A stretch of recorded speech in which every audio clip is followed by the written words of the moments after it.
Il y a deux questions qu'on me pose vraiment très souvent en DM. La première, c'est quel TJM je dois choisir, Michael? Et la deuxième, c'est combien ça gagne réellement un freelance à la fin du mois en net avec tel TJM? Donc vraiment dans la poche, quoi. Donc, pour être efficace, je vais faire une vidéo qui répond aux deux questions en même temps.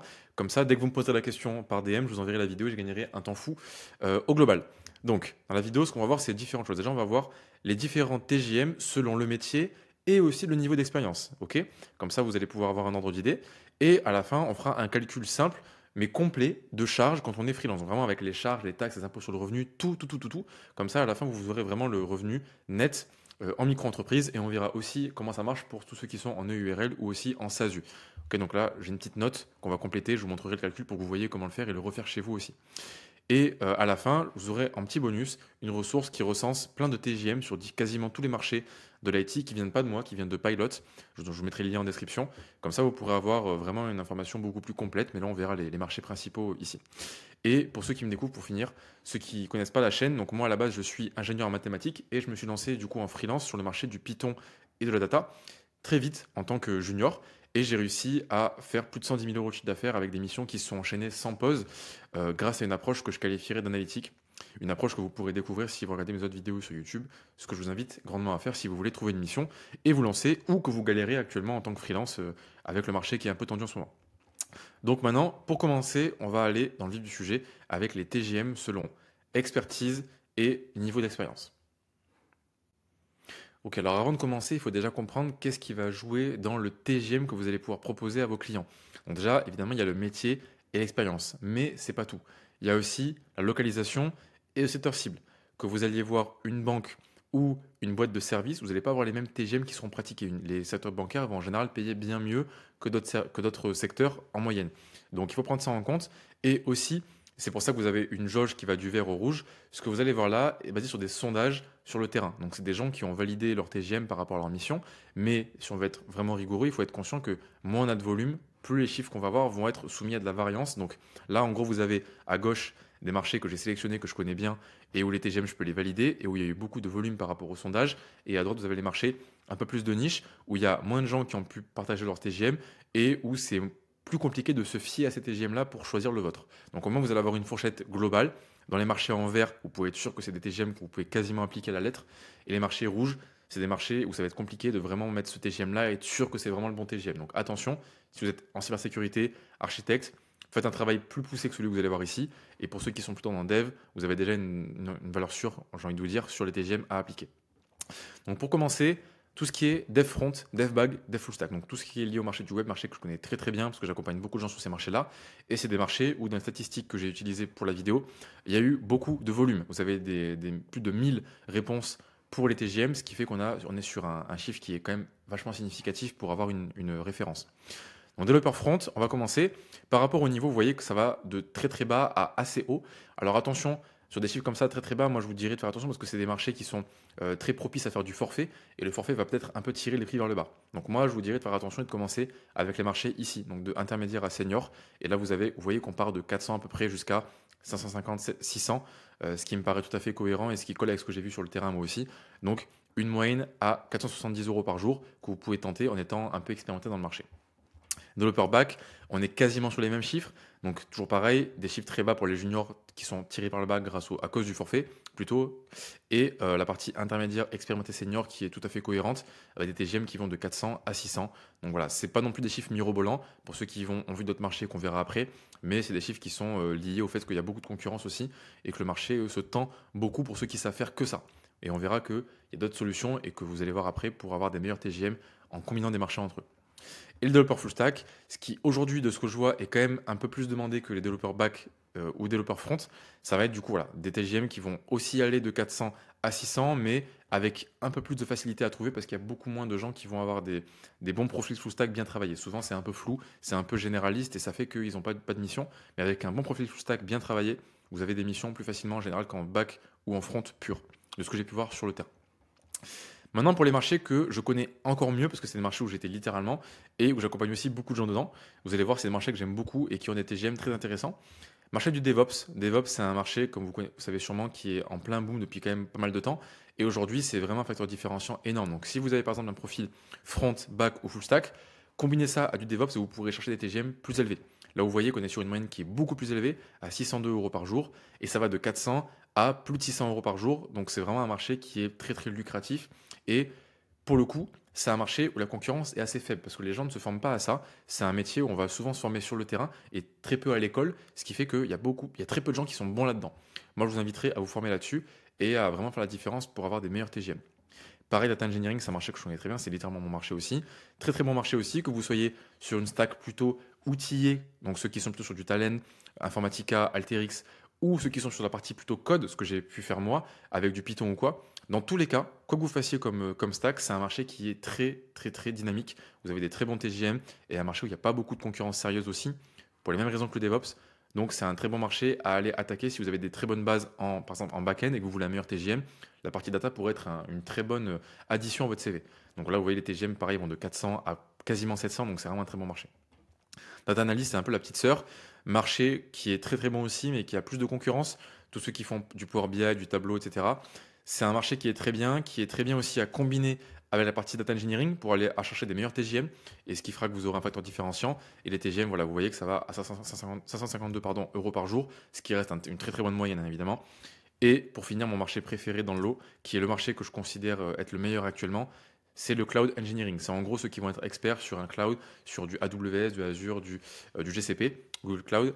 Et là, c'est un marché qui est très très bon. Pareil, très peu de concurrence. Les TGM commencent très très haut. Ça part déjà à quasiment 500 euros par jour pour les juniors, jusqu'à quasiment 700 pour les seniors. Mais en fait, j'ai vu des TGM beaucoup plus élevés que ça.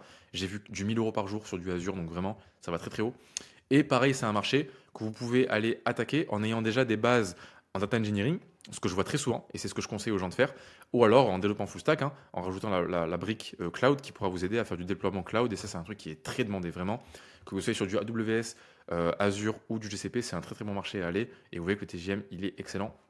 Maintenant, pour les derniers marchés qu'on a vus, qui sont un peu plus nichés, où il y aura un peu plus de variantes dans les TGM, alors attention à ce que vous allez voir là, vous avez la cyber et l'architecte SI, où il y a des très très bons TGM, mais qui vont beaucoup varier selon ce que vous faites.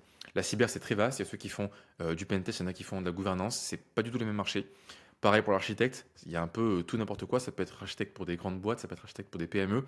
En tout cas, c'est des marchés qui sont en général très nichés, avec des très très gros TGM, très peu de concurrence sérieuse, pour les mêmes raisons qu'on l'a vu pour le DevOps et le reste. Et du coup, ça fait que si vous voulez vraiment aller chercher des très très gros TGM, c'est là qu'il faut aller.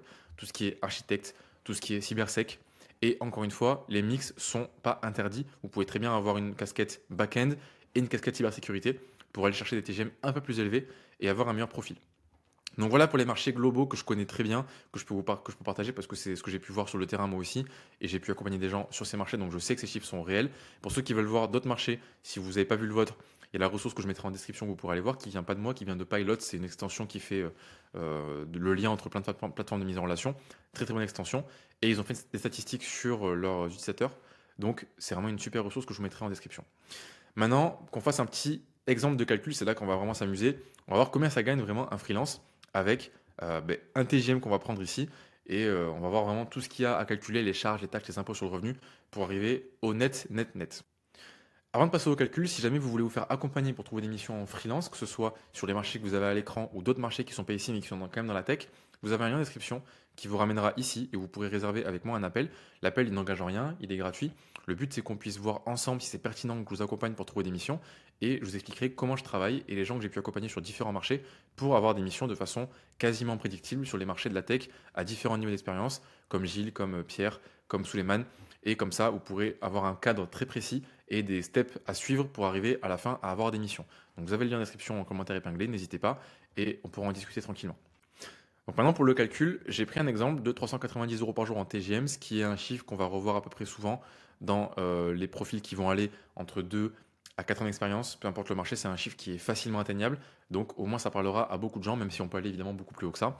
Donc ça fait 7800 euros par mois. Alors d'où vient ce chiffre-là? En gros, qu'est-ce que j'ai pris? J'ai pris la moyenne des jours ouvrés qu'on a en 2025. On a 251 jours ouvrés dans l'année, ce qui fait 21 jours par mois. J'ai compté 20 jours pour avoir une petite marge pour tout ce qui est congé, etc. Mais on va considérer une année où on est staffé full-time et à 20 jours par mois en moyenne de staffé, ce qui fait du coup 7800 euros par mois. Donc maintenant pour commencer, on va commencer déjà par le premier élément qui est de lister les différentes charges qu'on va avoir. La première c'est les cotisations, l'URSSAF. Donc l'URSSAF, hop, L'URSSAF, ça va être 24, je vérifie, 24,6%. Oups, parce que ça a changé récemment d'ailleurs pour ceux qui ne sont pas au courant. 24,6%, c'est le nouveau taux de cotisation, ce qui fait que vous allez devoir payer ça sur votre chiffre d'affaires mensuel. Je précise aussi, là on est dans le cas de figure de la micro-entreprise. Et on verra après les cas avec éventuellement d'autres structures juridiques. Ok. Donc, l'URSSAF, 24,6%. Ce qui nous fait, si on fait le calcul, donc cotisation, bon, on va faire URSSAF, cotisation, qui sont égales du coup à 24,6% de 7800.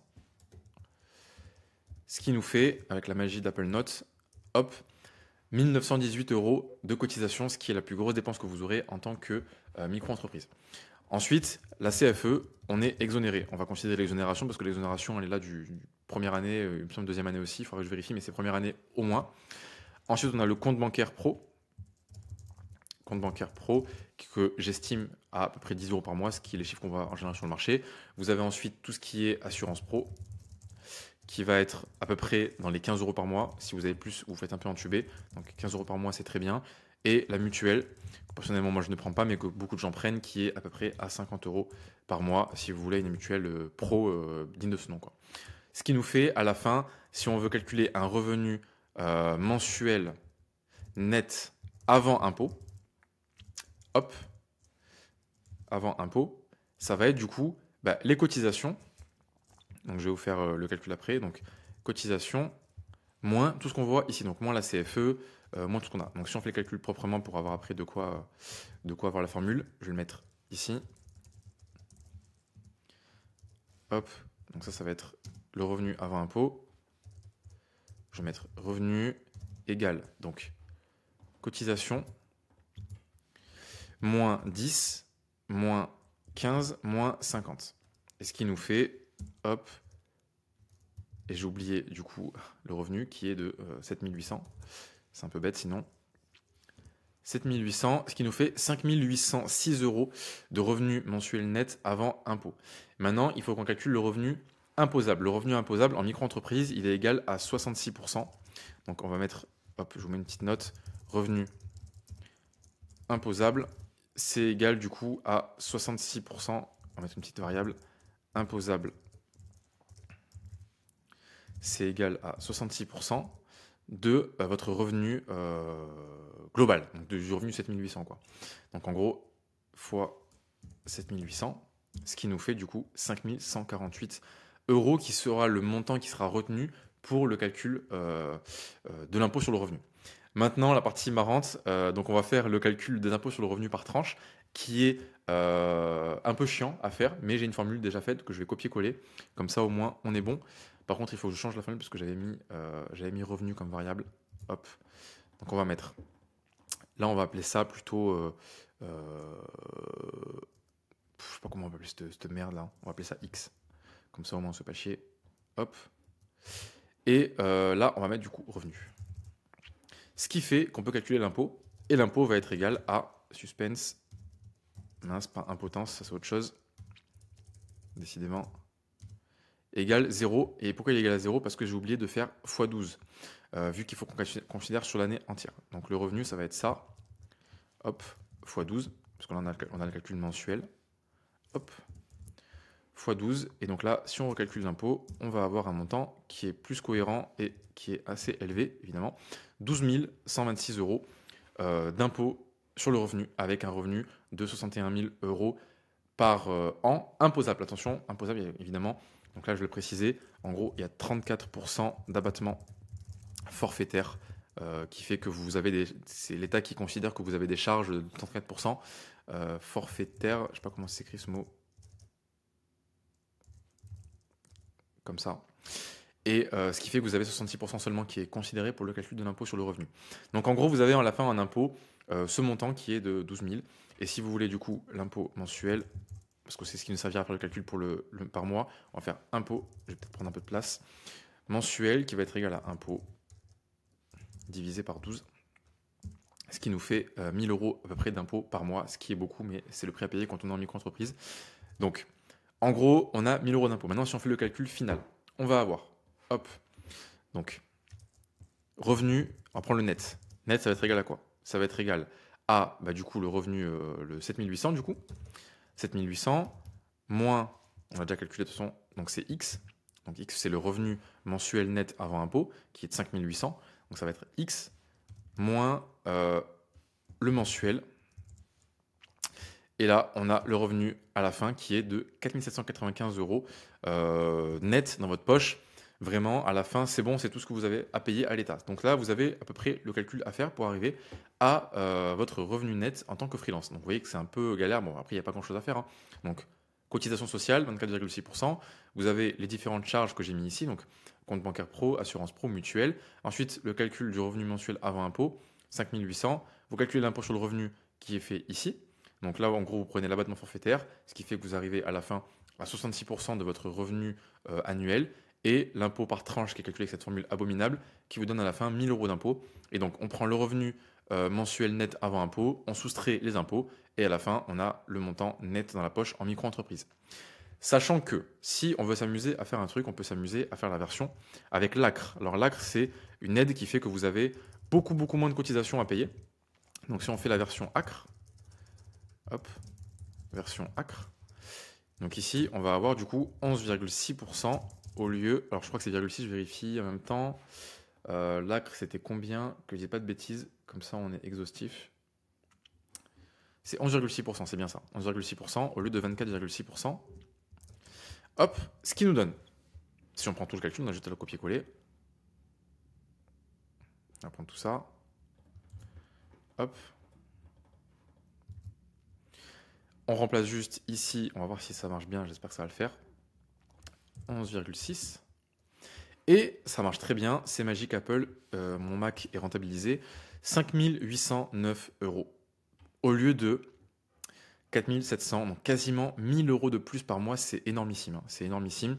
On va calculer, on va s'amuser à faire ça. Si je fais 5809 divisé par 4795, ça nous fait quoi? Ça nous fait 20% de plus avec l'ACRE. Donc vraiment, c'est énormissime. Franchement, c'est une super aide en net en plus. Donc vraiment, il faut absolument que vous y souscriviez si vous avez le droit à l'ACRE parce que vraiment, c'est une aide qui est incroyable.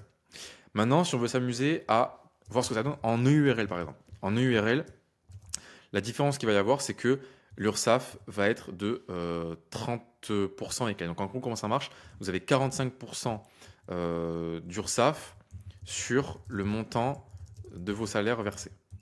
Donc en fait, le calcul, il faut le faire à l'envers. Attention, c'est pas comme sur l'URSSAF de la micro-entreprise.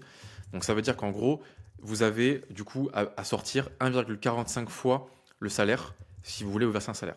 Donc en fait, si on veut prendre le taux et avoir un taux similaire pour le calcul au taux qu'on a en micro, il faut faire du coup, hop, si je fais 1 divisé par 1,45, ça fait 68%. Donc ça fait, donc du coup, si on fait 1 moins ça, 31%. Donc en gros, ça fait comme si on avait 31% d'URSSAF par rapport au chiffre d'affaires hors taxe qu'on a. Donc en gros, si on reprend le calcul, sauf que là c'est différent parce qu'il n'y aura pas la partie impôt sur le revenu, vu qu'on peut moduler le salaire qu'on se verse, ben vous avez par exemple, du coup, là si je prends 7800, je fais 31%, 31% fois 7800, ça nous fait 2400 euros d'URSSAF, ce qui est beaucoup. Ce qui est beaucoup, mais attention, attention, le principe d'être en EURL, c'est de ne pas justement se verser tout le chiffre d'affaires en salaire. Et c'est là que beaucoup de gens font une erreur, c'est qu'ils vont se dire en EURL, on a forcément moins d'argent à la fin qu'en micro-entreprise. C'est faux. Si c'est le cas, c'est que vous faites les choses mal. Parce qu'en fait, le but, c'est que justement, à la fin, vous ayez un pouvoir d'achat global plus élevé. Pouvoir d'achat global plus élevé. Alors, comment ça fonctionne ce truc-là? On n'est pas là pour faire une vidéo de comptabilité, mais en gros, en ayant des charges de société, charges pro, vous allez pouvoir baisser votre résultat, baisser le résultat net. Donc, en gros, vous allez baisser le bénéfice, si vous voulez, baisser le bénéfice, ce qui va faire du coup baisser l'impôt sur la société. Et du coup, à la fin, vous aurez du coup un levier que vous n'avez pas en micro-entreprise pour payer moins de taxes. Parce que là, il y a un impôt que vous pouvez moduler, qui est l'IS, donc l'impôt sur la société. Et en faisant des bonnes modulations, vous allez vous retrouver dans une situation, si vous faites les choses bien, avec 0% d'impôt sur le revenu. Et si vous faites les choses encore mieux, 0% d'IS. Alors 0% d'IS, c'est un peu chaud quand même, parce que c'est-à-dire qu'il faut arriver vraiment à 0 à la fin, mais vous pouvez arriver à très peu ou très peu d'IS. Et le but, c'est justement que vous puissiez faire passer beaucoup de charges en charge pro et vous verser uniquement en salaire. Donc se verser uniquement en salaire, juste ce qui vous sert à vivre. Et donc en fait, souvent, c'est pas aussi élevé que 5 000 euros par mois. Souvent, ça peut suffire à 2 000 euros par mois. Et donc en faisant ça, vous voyez que si vous faites le calcul, vous allez gagner beaucoup plus en EURL que en micro, parce qu'en micro, plus votre revenu augmente, plus votre impôt sur le revenu augmente. Il y a pas de, vous ne pouvez pas y échapper. Et vu que l'impôt par tranche, il est progressif, à la fin, vous allez payer beaucoup d'impôts. Alors que là, vous pouvez, même si vous gagnez beaucoup d'argent, payer très peu d'impôts, voire pas d'impôts. Enfin, pas d'impôts, mais très peu d'impôts. Donc en gros, pour une URL, considérez à peu près 31% d'URSSAF sur votre salaire que vous voulez vous verser, mais comptez bien que même si c'est 31% et que c'est plus élevé que 26,4 en, en, hop, en micro, vous avez quand même un levier que vous n'avez pas en micro qui est les charges et qui est le fait de pouvoir moduler votre impôt sur les sociétés et du coup moduler aussi votre impôt sur le revenu. Attention par contre, c'est la différence qu'il va y avoir entre la SASU et le URL. Donc différence EURL, SASU, enfin, c'est une des différences, hein, je ne suis pas expert comptable, mais en gros c'est le plus important à comprendre. C'est donc du coup l'URSSAF, enfin, en gros les taxes sur les salaires et les taxes sur les dividendes. En gros, il y a deux façons de se verser de l'argent en général, ça va être soit par les salaires, soit par les dividendes. Si vous voulez vous verser des salaires, ça va sûrement être, enfin c'est surtout l'URL qu'il faudra choisir parce que c'est là où vous avez les moins de taxes par rapport à ça. À savoir que en SASU c'est 80% je crois. Donc SASU égale 80%. Donc c'est-à-dire que vous devez sortir 1,8 fois le salaire si vous voulez vous verser un salaire. Alors qu'en EURL, c'est 1,45 fois. Okay, donc là, en gros, ça fait quasiment 50% d'URSSAF si vous faites les taux ici. Okay, donc ça fait que si vous voulez verser un salaire, mieux vaut être en EURL. Par contre, l'autre côté, c'est l'inverse. Si vous voulez vous payer des dividendes, il faut choisir une SASU. Parce qu'en SASU, vous avez uniquement la flat tax à payer de 30%. Et du coup, ça fait que vous êtes gagnant à vous verser uniquement des dividendes en SASU. Attention, bon là ça part trop loin, on est en train de faire une vidéo comptabilité, mais vous avez aussi la taxe PUMA si vous avez trop de revenus qui sont uniquement dus aux dividendes. Bon, c'est des questions que vous vous poserez quand vous serez riche. Là, si vous regardez cette vidéo, c'est que ce n'est pas encore le cas. Donc, au début, ce que vous devez vous demander, c'est déjà quel TGM je choisis. Donc, on a déjà fait un peu le point par rapport à ça. Vous avez déjà des références ici, vous aurez la référence complète en description et vous avez ici un exemple de calcul que vous pouvez reproduire si vous voulez pour calculer à la fin le revenu, à la fin en net, sans les fioritures, sans les mensonges que vous verrez, sans toutes les paillettes. Vous pouvez espérer entre 4 500 et 6 000 euros par mois avec un TGM avec une expérience entre 2 et 5 ans d'expérience.